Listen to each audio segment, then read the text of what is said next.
How y'all doing? Good. I appreciate y'all sticking with us to the end. If you were here from the beginning, in the middle, or even just showed up, I really appreciate you coming out to the 5th Annual Tech Fest Expo. If you don't know, my name is Khalil Vinson. I'm the founder and CEO of Tech Fest Live. We're a nonprofit ed tech organization based here in Houston.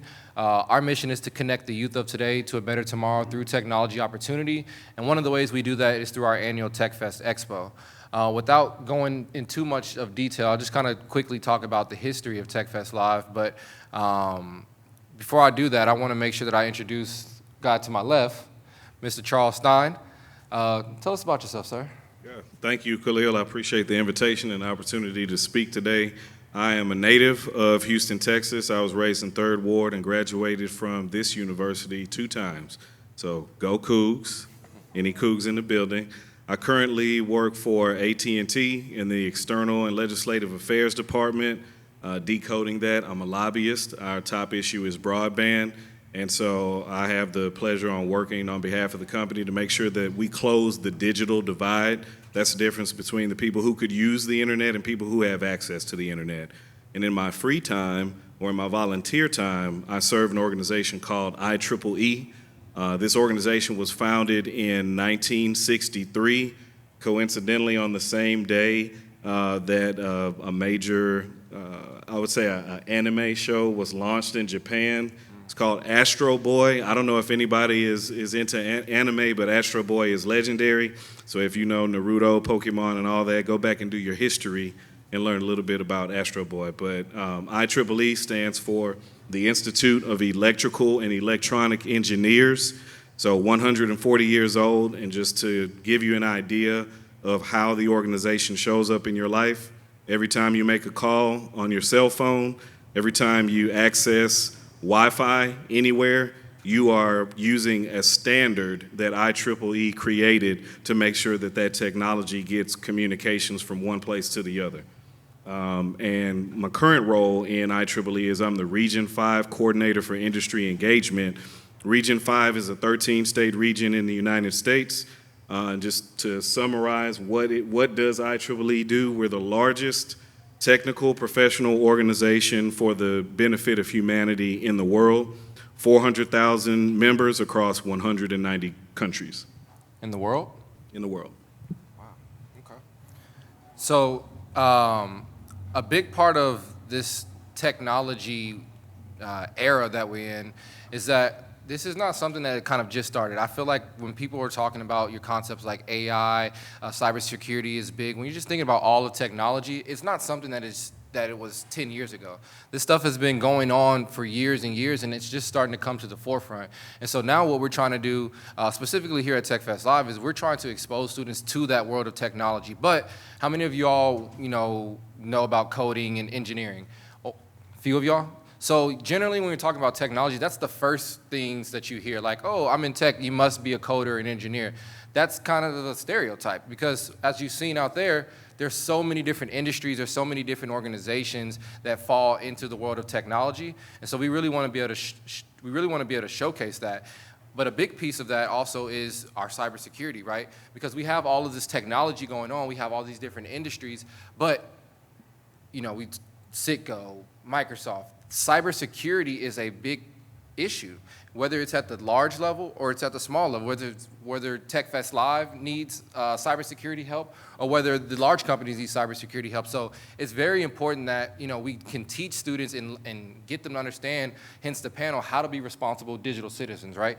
Can you talk a little bit more about being a responsible digital citizen, and what do you think that means? Yeah, Khalil, I want to bring it kind of to reality of what everybody faces on a daily basis with your devices. Has anybody ever received a text message from somebody that you did not know? Were they offering you an opportunity or requesting for you to exchange your personal information on that? All right, and that happens because we have learned about technology over time, and we were first learning about technology, we learned, okay, if I share my phone number, email, address, maybe I can get advertisements that are a little more customized to me.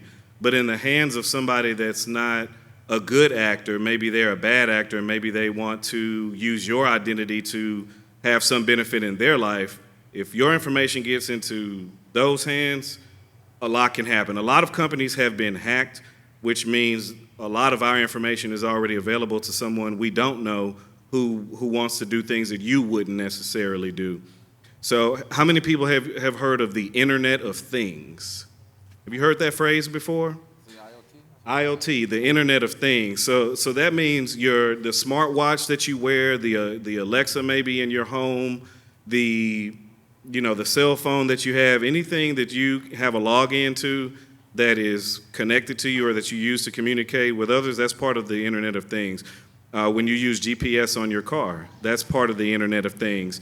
And since we have so many devices that we've connected to email accounts, that means there are a lot more different places, vulnerabilities for someone to access your personal information online. So I think it starts cybersecurity for anybody, whether it's your grandmother and you're teaching her about how to use a cell phone, or your mother or yourself. It starts with having a really strong password. A password that has a mixture of characters like the @ symbol, the £, exclamation point, question mark, things like numbers, capital letters, lowercase letters. So sometimes those things are harder to remember, but AI and machine learning makes it easier for a computer to guess. So you want to give yourself don't the put my best birthday? chance. Not your birthday. Not my birthday. Not Okay. your pet's name, not anything, not an award that you got, that you posted on social media, because it's just easy to guess. A question? So what about a phrase that only you would know that a good password? Yeah, so if the phrase is fluffy, just for example, it shouldn't just be the word fluffy. Like maybe the L should be a capital L, or the U could be, a number or something like that. But it shouldn't just be a straight word that somebody could find in the dictionary or online. And you always want to add something before or after that phrase to throw it off, to mix it up. Yes, sir. What about using passwords from like even work or school? So the password to your email account should not be the same password you use to unlock your computer. And if you have a work email and a personal email, those two passwords should not be the same. If you have a Netflix account that you share with somebody, the password that they use for that account should not be the same as any other password that you have. So it sounds inconvenient for you to manage and remember all those passwords, but there are apps for that. There's also pen and paper, which is really hard to hack.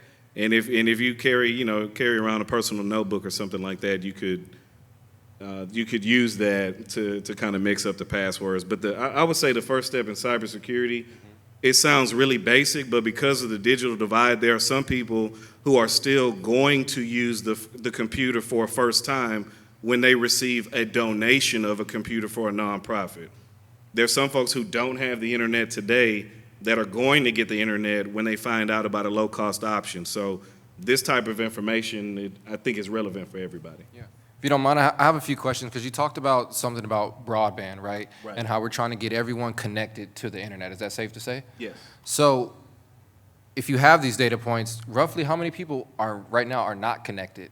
Like what are we looking at from a landscape perspective of how many are on the internet and they're doing that thing, but what's the gap? Like what's the gap that we're trying to solve right now? All right, so would it surprise you to know that a quarter of all people in Texas do not have access to the internet?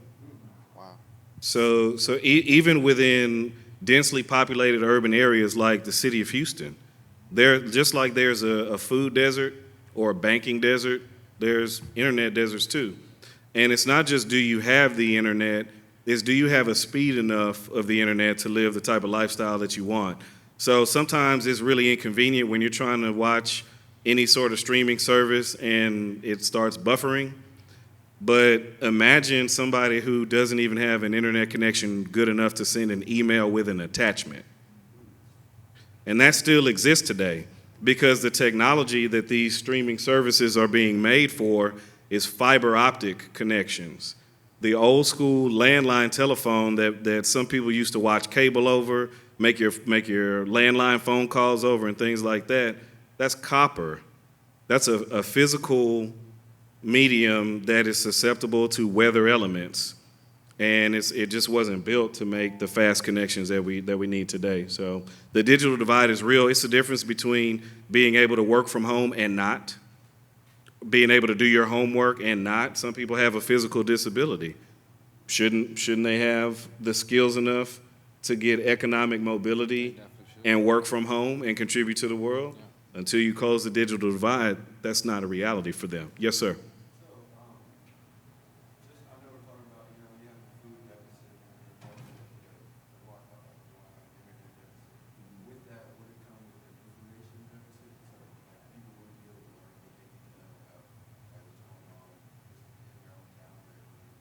Yeah, absolutely. That's, you talked about the question was, if everybody didn't hear it, you have a internet deficit, you have a food deficit, but there's also an information deficit.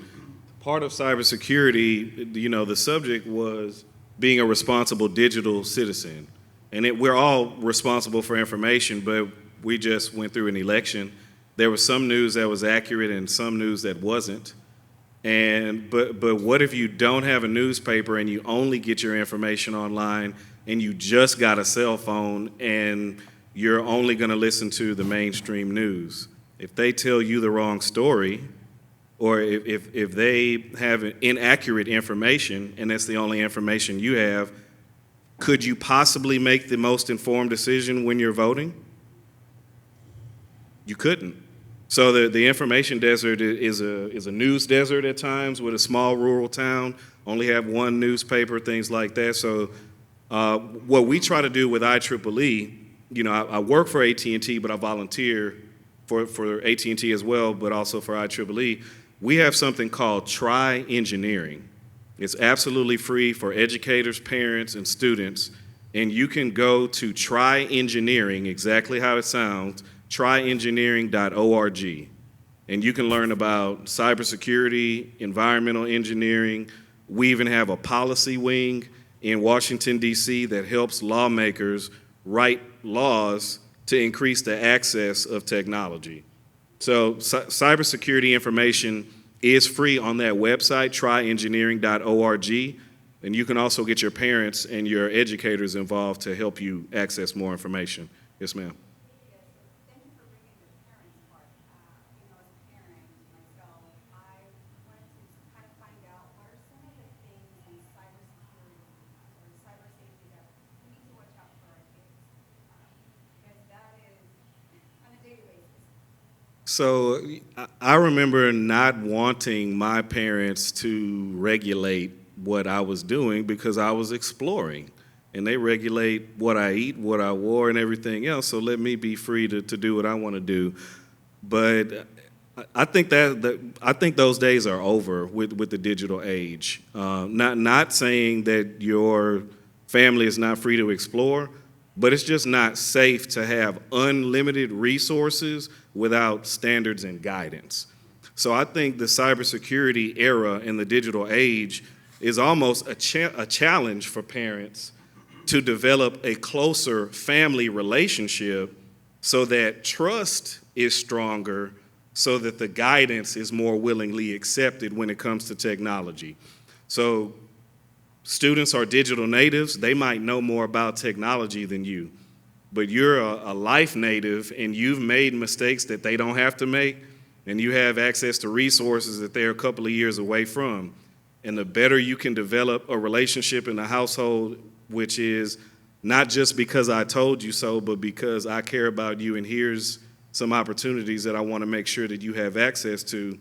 Some folks call that soft parenting, but you actually have to develop a real relationship, because if you teach your students, if you teach your children how to develop real relationships at home, it won't take so much hard work for a mentor to teach them what networking is, because they know how to have empathy, how to exchange the information, how to use that information to advance themselves and others. So big thing that I would say, find a technology company to help them go volunteer with. So a lot of companies have employee resource groups. AT&T has that, I'm sure other companies do. And they go into the community to do volunteering for digital literacy and a variety of other topics. When you go to volunteer with that company, you're building a relationship. You might hear about a scholarship. You might hear about an internship. You might hear about a work-based certification. But putting on my AT&T hat again, we have something called AT&T Connected Learning.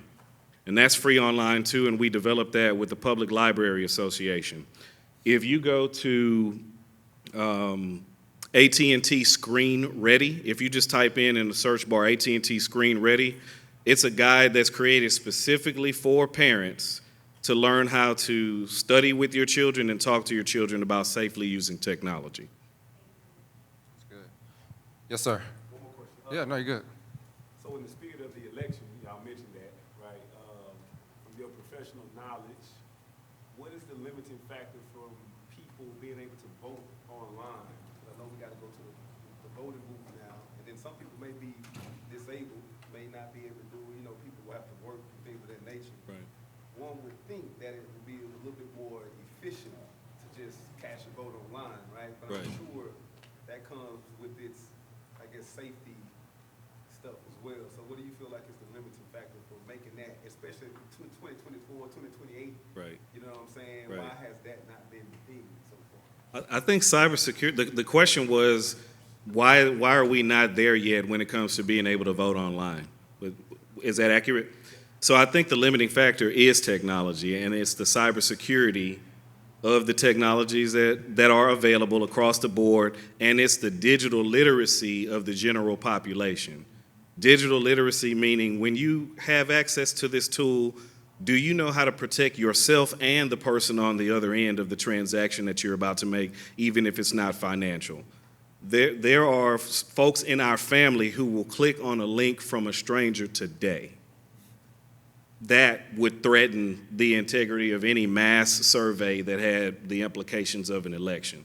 So I think digital literacy is the big one, and I also think cybersecurity is a big one too. And I would venture to guess, now this is just me as an individual, not representing anybody but myself, I would venture to guess that we never get there because the stakes are way too high for a bad actor. We already have those threats from overseas right now, and so I think the threats are just way too high for us to consider that. My personal, non-affiliated with a W-2 employer opinion. Yep. So we are at the Tech Fest Expo, and we are getting students more involved in technology, right? What does the future look like from a cybersecurity standpoint? What are some of the things that the organization that you either volunteer for or that you work for, what are some of the things that you all have coming on the horizon so that we can continue to give the students that were here and that we will continue to serve, and not just Tech Fest Live, but all over the world, given IEEE? What can we expect from the future from a cybersecurity standpoint, or even Yeah, from a cybersecurity standpoint, and specifically speaking about IEEE, I think it is more customized education about what cybersecurity is, and a more personalized learning and skills development platforms. So, for example, quick thing. So, if I can stop you right there, Yeah. is that something that's in the classroom that did you think that's an in-classroom thing, or you might have to get that outside of the classroom because maybe the state that we're in or any state may not be mandating the things that we would want them to learn? Great question. So it can reach into the classroom. I'm going back to Try Engineering right now. So that is a resource that's free for educators, parents, and students. Think of it as supplemental curriculum for something that is not going to be presented in the classroom. Some students don't have time to take tutoring in person at school, and this is a way where you can have tutoring style information delivered to you at home. Maybe a teacher who has been alternatively certified may not be a subject matter expert in the field that they are teaching.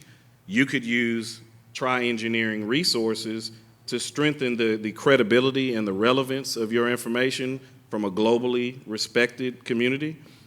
And you could have those lesson plans implemented into your lesson plan. So that way you're learning from an industry leader that sets the standards for all tech companies how to teach your classes better. So what's on the horizon is that we are looking for companies to develop a deeper relationship with through our IEEE Premier program. So all of our continuing education and our pre-university and university education is available to students, but we need help getting the word out with companies who are trying to reach their future employees and customers as well. We have a group called Women in Engineering that is specifically geared toward making sure that women do not perceive or experience any barriers when it comes to growing their skills in technology. And so imagine if you needed a mentor but you didn't know anybody, you could tap into this resource online, meet someone at a company who lives in a country that you may want to travel to eventually. You can get your mentorship online, and then we have local chapters. There's a chapter in Houston. We have a Houston section of our organization. And this is all with IEEE. This is all with IEEE. So you just said that you can go to another. Say that again, because I don't know if people were You can have a mentor in another country who works for a company that you might want to work for, and you can have a one-to-one online relationship with them from your home, from the library, from the computer lab at school for free. So the way IEEE works is we have a very small number of staff, but our membership is primarily volunteers. So I'm here as a volunteer right now. So you have folks who have a lot of industry perspective, who have worked in a bunch of different careers, who know that we need people like you to be in technology for the future, for the right technologies to be created, and we want to participate in that. So just briefly, when I say a lot of different careers, when I graduated the high school for health professions in Houston, I went to the Naval Academy. I did not graduate from the Naval Academy. Then I went to an HBCU, Texas Southern University. I was a physics major, a National Science Foundation scholar, but I didn't graduate in physics, and I didn't graduate from TSU. But that's where their resiliency comes in. Sometimes you try one thing and then you find out other interests along the way. I ended up graduating from University of Houston. I worked in student affairs at U of H, then financial aid at Rice University. And when I was getting my MBA, I wanted to figure out how to use my MBA without any corporate experience. I had only worked in higher education. So I applied for a leadership development program. Those things are designed for you to go into multiple parts of a company within a set amount of time and get experience. My experience was in supply chain, marketing, big data, and higher ed again. And now I work in government relations. So if I'm giving you a couple keys right now, the keys are there are free resources and people who do want to help you answer the questions that you might be too shy to ask. And then if you target development programs and internships with corporations, don't just go there for the check and don't just go there for the logo. Find out how to volunteer with those organizations, because the same people volunteering are going to be that pool of mentors that you might need to get some information or to get another opportunity. Yeah, no, that was great. Questions. Yeah, I had a question about as a student and aspiring cybersecurity, how would we get started with kind of diving into the realm of cybersecurity? So if you go to tryengineering.org, we have disciplines of the different types of engineering, from aerospace to environmental and you name it. And there is a discipline for cybersecurity. So that's one place to start. But what grade are you in? I'm currently pursuing my undergraduate. Undergraduate degree at what university? So go Cougs. We have a student chapter of IEEE at the University of Houston. I would join that, and you could network with like-minded people. I would go to a cybersecurity professor here at the University of Houston and introduce yourself and simply ask the question, hey, I'm interested in cybersecurity, but I don't know if I want to get a credit in that, and I don't know if I want to change my major to that, but what are some clubs, organizations, and companies that you have worked with that are looking for people who are curious like me? And then also I would sign up for emails from the Cybersecurity and Information Security Agency, which is a federal agency, CISA. I would just sign up for their newsletter because that information is going to be coming towards you continuously. But after this, you should come up to me and I can personally introduce you to some folks who are working in cybersecurity so you can explore your interests. Thank you for that. Yes, sir. Actually, at the ION, every Friday after a cup of Joey, there's a cybersecurity circle that meets. And they're all cybersecurity How could everybody in this audience get that information after this event is over? Just go, well, Khalil's part of Joey, so ask Khalil. Yeah, I would say if you all could, please attend every Friday at the Ion from 8:30 to 10:30. There's a networking group called Cup of Joey. It's been phenomenal. It's actually a part of my story and how I've been able to grow my network here in Houston. So I would definitely check that out. And then, like Adrian said, after the Cup of Joey, there's the cybersecurity circle that meets. So to the person that asked that question, I would definitely check out the Ion as well and visit that, and then also get some information from Adrian. Does everyone have a LinkedIn in here? Yeah? If you don't have a LinkedIn, I would really encourage you to get a LinkedIn, and you can go ahead and start connecting with the people that are in this room right now. And that is one of the key things that has worked for myself to be able to build TechFest Live, and not just TechFest Live, but build Khalil as the individual, right? As we are navigating through life, it's going to be very important that we find like-minded people like Charles or like Adrian or like all the friends and colleagues that I have in the room and that we're here today. We got to get connected. We're talking about cybersecurity. We're talking about digital literacy. We're talking about broad. We're talking about all these things. But connectivity to individuals is very important because that's how we share information. Yeah, you can read in the paper. You can go online and you can see it. But if you have someone like Charles here that you can talk to that has the information, if you have people in the crowd, like I see Miss Deidre Perry in the crowd, I have Adrian. There's all of us are in here that you can go learn from. And I'm more so speaking to the college students and middle school and high school students that we still have. Get connected with these folks. Talk with them. Let them know what you're trying to do. Find mentors. That's the best way that you're going to be able to continue to move forward in your journey.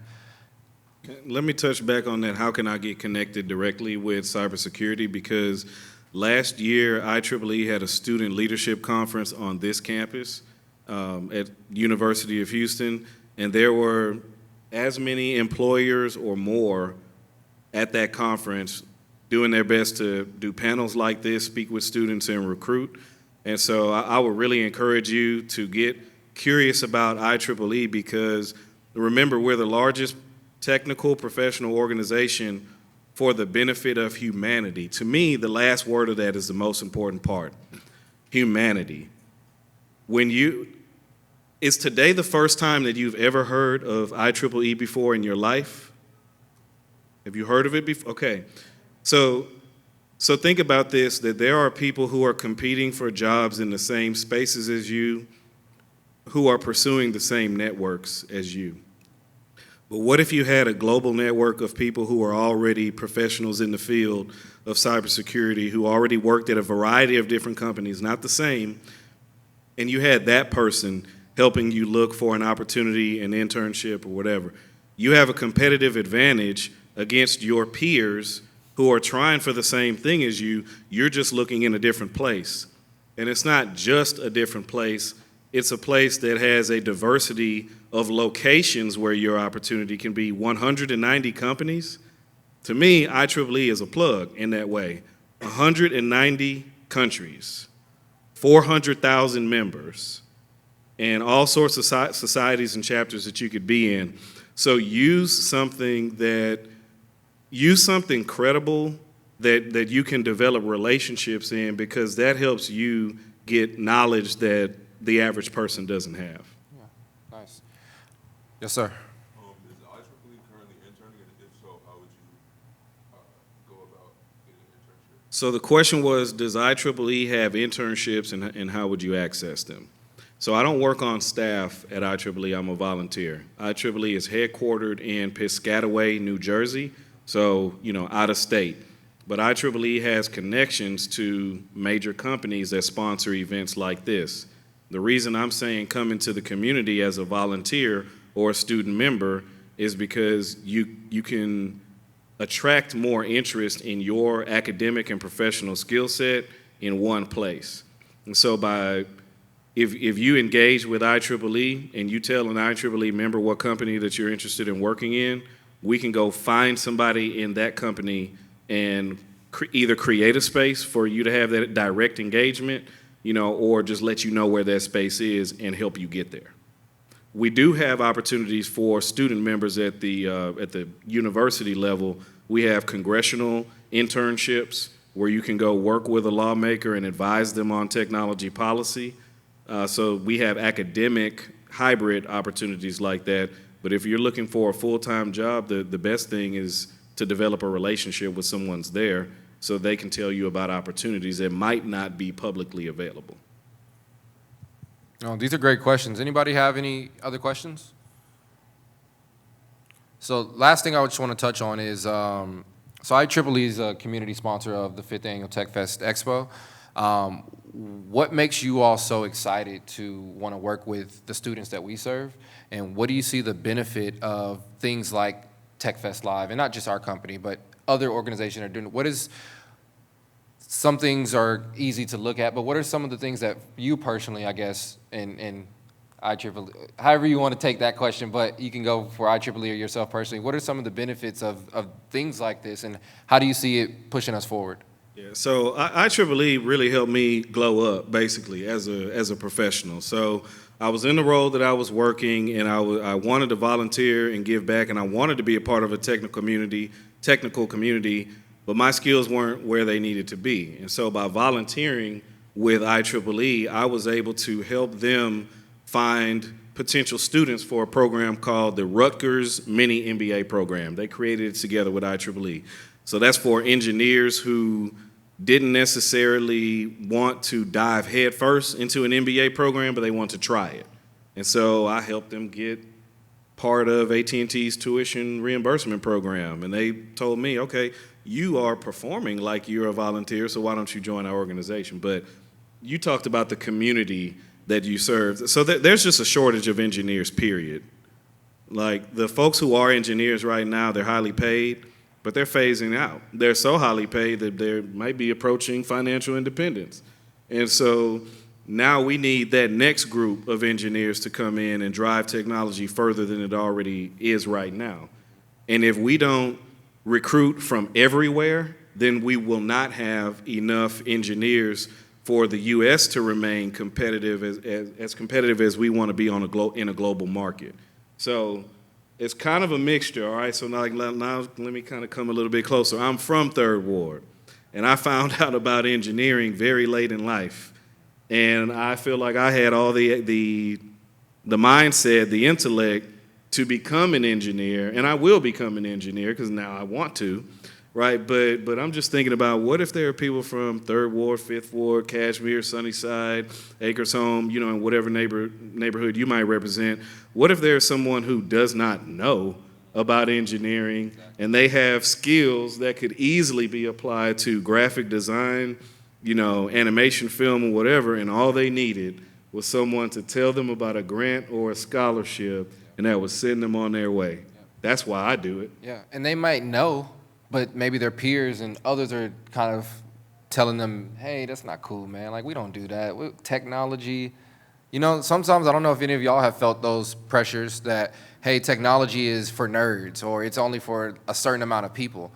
If you look in this room and what went on today, it was diverse. There's people from all walks of life, right? So when we talk about technology, it's not about, oh, it's a smart or a nerd thing. It's a basic need at this point. If you don't have some sort of knowledge about technology, I use the analogy, when you were going to apply for jobs, you used to have to talk about, oh, I'm proficient in Microsoft Office, right? So I can do Excel, I can do PowerPoint, I can do Word. Nowadays, people really don't even ask you that anymore. I don't see that. What they're going to start asking you is, can you code? Are you, you know, are you proficient in ChatGPT? How well are your prompts written? Let me see your prompts. So we have to keep retooling. We have to keep getting better as society goes on. We can't use the same things that we did 20 years ago and expect it to work now, right? We got to keep retooling. We got to keep figuring out, how do we get better? How do we get our skill sets together? And what IEEE is doing is giving us access to those resources through things like Try Engineering and other programs. So engineering is a well-paying field. If you have engineer at the end of whatever it is that you do, your economic opportunities will be vast. Like, you might not need to have a side hustle. You could have one because you want one, but you won't have to do multiple things in order to make ends meet. And then you can step into areas of, if you do want to give back, then you can be more philanthropic, right? Engineering is a game changer for economic mobility. Let me just say it like that. and you can step into engineering at any point in your life. Even if the best skill that you have and the one that you want to lean in is that you're a phenomenal writer, then you can get into generative AI because you can probably write prompts better than anybody else. Engineering, there's access to whatever you want to do, however you want to fulfill your purpose and get paid for doing that. Engineering is a space where you can do that. Well, I sure enjoyed this, and I appreciate your time, Charles. I don't think there was any more questions out there, but thank you all for your time and being a part of this. We are pretty much wrapping up with today. So again, I want to thank Charles and IEEE for being a part of the 5th Annual Tech Fest Expo. I want to thank all of you all for coming out and supporting us, not even just today, throughout the years. It's been a big year, not only for myself, but for the organization. So this was great. I appreciate all the love and support. But yeah, thank you all for coming out to the 5th Annual Tech Fest Expo. I hope you had some fun. I hope you learned some things. I hope you connected. Please, like I say, like for real, if you have a LinkedIn, like there's important people in this room, you should connect with them and start getting the conversation going and figuring out how you can better yourself and learn more about the world of technology. So thank you, sir. See you next year. Yeah, for sure.